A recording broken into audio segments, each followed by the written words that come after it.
सब एकजुट बीजेपी को हराने के लिए बना रहे हैं कॉमन एजेंडा। जाने विपक्ष की बैठक के बाद किसने क्या कहा। केंद्र की भारतीय जनता पार्टी के नेतृत्व वाली राष्ट्रीय जनतांत्रिक गठबंधन (एनडीए) सरकार के खिलाफ बिहार के मुख्यमंत्री तथा जनता दल यूनाइटेड (जेडीयू) के नेता नीतीश कुमार के प्रयासों से मैराथन बैठक करने के बाद विपक्षी दलों के नेताओं ने घोषणा की कि वे लोग लोकसभा चुनाव 2024 मिलकर ही लड़ेंगे और रणनीति तय करने के लिए विपक्षी दलों की अगली बैठक जल्द ही शिमला में आयोजित की जाएगी। 17 दलों की बैठक के बाद प्रेस कॉन्फ्रेंस में नीतीश कुमार ने कहा कि पटना में हुई बैठक बेहद अच्छी रही। उन्होंने बताया कि बैठक में सभी दलों के बीच एक साथ चलने की सहमति बनी है और विपक्षी दलों की अगली बैठक कांग्रेस के अध्यक्ष मल्लिकार्जुन खड़गे की अध्यक्षता में अगले महीने होगी।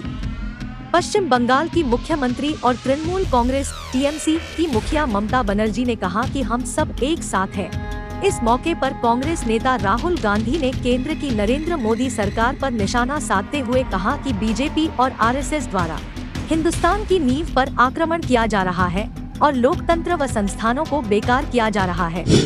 स्वार्थ का गठबंधन निशाने पर पीएम मोदी नहीं बल्कि भारत की तिजोरी भारतीय जनता पार्टी भाजपा ने विपक्षी दलों की एकजुटता को स्वार्थ का गठबंधन करार दिया और दावा किया कि उनका मकसद आगामी लोकसभा चुनाव में प्रधानमंत्री नरेंद्र मोदी को हराना नहीं है बल्कि उनके निशाने पर भारत की तिजोरी है। बिहार की राजधानी पटना में विपक्षी दलों की ओर से साल 2024 के लोकसभा चुनाव में साथ मिलकर लड़ने की घोषणा के तत्काल बाद यहां पार्टी मुख्यालय में संवाददाताओं को संबोधित करते हुए केंद्रीय मंत्री और भाजपा नेता स्मृति ईरानी ने यह आरोप भी लगाया कि जो राजनीतिक दल कभी एक दूसरे को आंखों नहीं सुहाते थे, वे भारत को आर्थिक प्रगति से वंचित करने के संकल्प से एकत्रित हुए हैं। उन्होंने कहा, यह गठबंधन स्वार्थ का है। हम कतई भ्रमित न हो कि निशाने पर मोदी है बल्कि भारत की तिजोरी है। अब दिन में सस्ती और रात में महंगी पड़ेगी बिजली। केंद्र ने पावर टैरिफ में किया बड़ा बदलाव। नए नियम टीओडी के तहत दिन के अलग अलग समय के लिए बिजली की अलग अलग दरें लागू होंगी।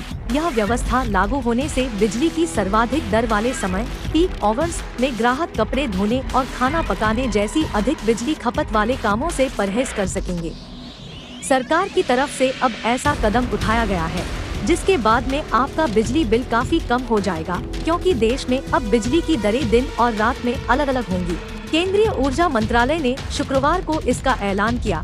ऐसा होने पर देश भर के बिजली उपभोक्ता सौर घंटों दिन के समय के दौरान बिजली खपत का प्रबंधन कर अपने बिजली बिल में 20% तक की बचत कर सकेंगे।